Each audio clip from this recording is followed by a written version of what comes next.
जीवन का प्रारंभ तो सभी का एक जैसा ही है, लेकिन अंत नहीं।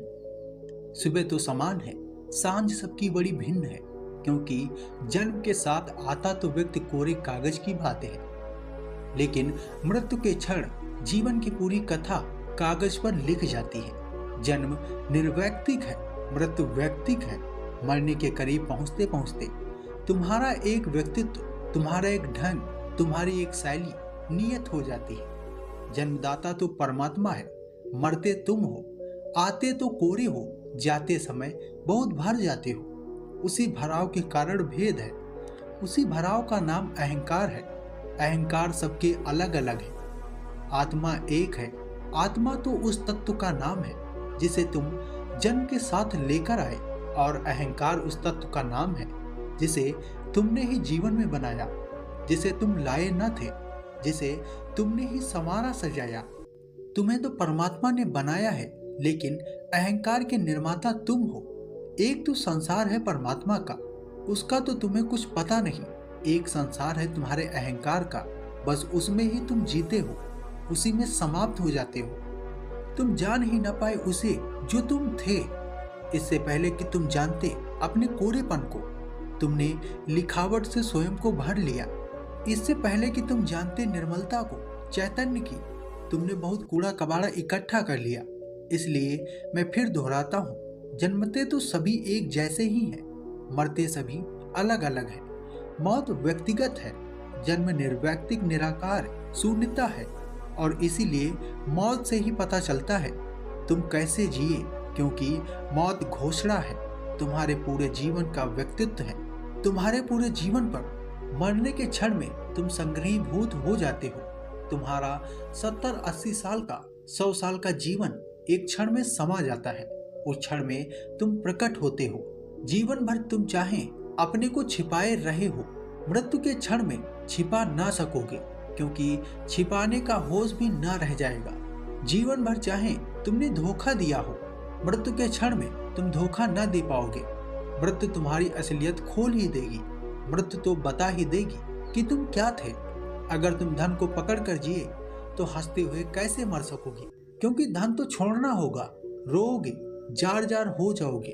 अगर तुम संपदा, प्रतिष्ठा को सब कुछ मानकर जिए, मरते वक्त कैसे शांति से विदा हो सकोगे, क्योंकि तुम्हारी नाव तो छूटने लगेगी। तुम्हारी पद और प्रतिष्ठाएं इसी तट पर पड़ी रह जाएंगी। तुम चीखोगे, चिल्लाओगे, तुम्हारा रोआ रोआ तड़पेगा।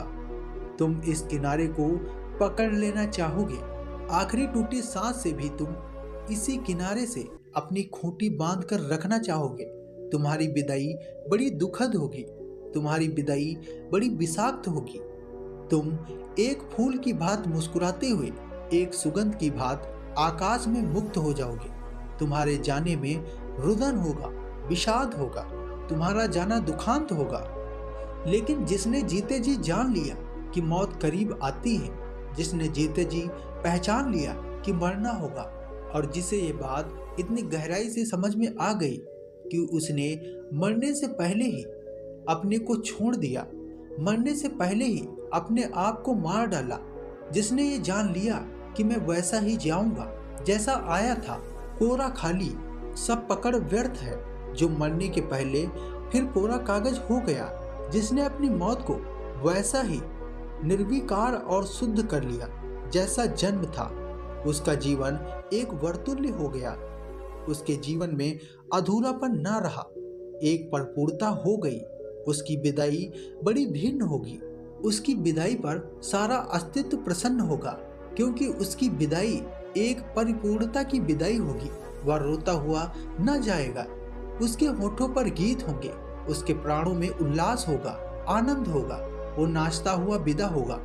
वो जाते समय किसी से उसकी कोई शिकायत ना होगी, आशीर्वाद होंगे। इस किनारे को वो धन्यवाद दे सकेगा।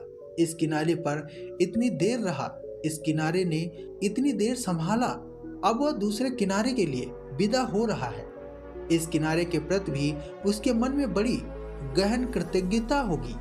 उसकी विदाई ऐसे होगी जैसे कोई फूल अपनी सुगंध को मुक्त करे, वो दुर्गंध की तरह नहीं जाएगा। और उसकी मृत्यु फिर स्वभावतः मृत्यु जैसी न होगी, महाजीवन का प्रारंभ होगा। तो अगर हम सभी व्यक्तियों की मृत्युओं को बांटना चाहें तो दो मोटी कोटियों में बांट सकते हैं। एक, अधिक लोगों की मृत्यु जिस भांति होती है, और दूसरी कुछ वृद्ध पुरुषों की करोड़ में एक जैसा मरता है और करोड़ जैसे मरते हैं। दो मोटे विभाजन हम कर सकते हैं। वह जो करोड़ों लोगों के मरने का ढंग है वह ऐसा है कि उसमें एक जीवन तो समाप्त हो जाता है, दूसरे का प्रारंभ नहीं होता। इसे तुम ठीक से समझो, ये बात थोड़ी बारीक है और तुम्हारे ख्याल में आ जाए तो तुम्हारे भीतर चेतना का एक तल ऊपर उठ जाएगा। एक तो मौत ऐसी है जिसमें अधिक लोगों की मौत में जीवन तो समाप्त हो जाता है, महाजीवन की शुरुआत नहीं होती। व्यक्ति अधर में टंग जाता है, सीढ़ी तो छूट जाती है। अब तक जिस सीढ़ी पर खड़े थे वह तो छूट गई, नई भूमि नहीं मिलती जहां पैर को रख ले। जैसे कोई गड्ढे में गिर गया, एक द्वार तो बंद हो जाता है जिसे अब तक पहचाना था, कोई नया द्वार नहीं खुलता। सामने दीवार आ जाती है, एक दीवार तो पूरी हो जाती है जिस पर जन्म से चले थे, लेकिन कोई नई राह शुरू होती मालूम नहीं होती। यही तो करोड़ों जनों के मरते समय की पीड़ा है। काश नया द्वार खुल जाए तो कौन पुराने द्वार के लिए रोता है, नया मार्ग खुल जाए तो कौन व्यथित होता है पुराने मार्ग के लिए। नई भूमि मिल जाए पैर रखने को तो कौन चीखता चिल्लाता है, कौन पागल पीछे लौट कर देखता है। वह जो दूसरी मौत है बहुत थोड़े गिने चुने लोगों की, जो कि सबकी हो सकती है लेकिन सबकी नहीं, जिसके सभी अधिकारी हैं लेकिन अपने अधिकार की घोषणा नहीं कर पाते, जो सभी को मिल नहीं सकती लेकिन जो उसे कमा नहीं पाते, जो जीवन को यूं ही गंवा देते हैं। उस मृत्यु में जीवन तो समाप्त होता है, महाजीवन उपलब्ध होता है। बूंद तो छूट जाती है हाथ से लेकिन सागर हाथ में उतर आता है। रोने का प्रश्न नहीं है, महोत्सव का क्षण है। छोटा सा क्षुद्र दौर तो बंद होता है, जैसे कि कोई टनल में बोगते में चलता रहा हो और अचानक खुला आकाश आ जाता है। कौन पागल लौट कर रोएगा। सरकते थे, घसीटते थे, छोटी राह थी, संकीर्ण मार्ग था, कीड़ों की तरह चलना पड़ रहा था। अचानक बोगदा समाप्त हुआ, खुला आकाश सामने आ गया, तारों से भरा खुला आसमान सामने आ गया। कौन लौट कर पीछे देखता है। एक द्वार बंद हो जाता है, नया द्वार खुल जाता है और नया द्वार महाद्वार है। अब तक जिसे जीवन कहा था वह मृत्यु जैसा मालूम पड़ता है, क्योंकि महाजीवन के समझ उसे जीवन कहना उचित नहीं है। श्री अरविंद ने कहा है कि जब जाना तब पाया कि उसे जीवन कहते हैं, वह तो मृत्यु थी, और जिसे अब तक प्रकाश समझा था वह तो अहंकार का एक ढंग था, और जिसे अब तक मृत मान कर चले थे वह महाविष सिद्ध हुआ, जहर सिद्ध हुआ। लेकिन ये तुलना तो तभी संभव होगी जब तुम अपने संकीर्ण दौर से बाहर आ जाओगे। तो दोस्तों, आज की वीडियो में इतना ही। हम फिर मिलते हैं इसके दूसरे भाग के साथ। तब तक के लिए आप अपना ख्याल रखें। धन्यवाद।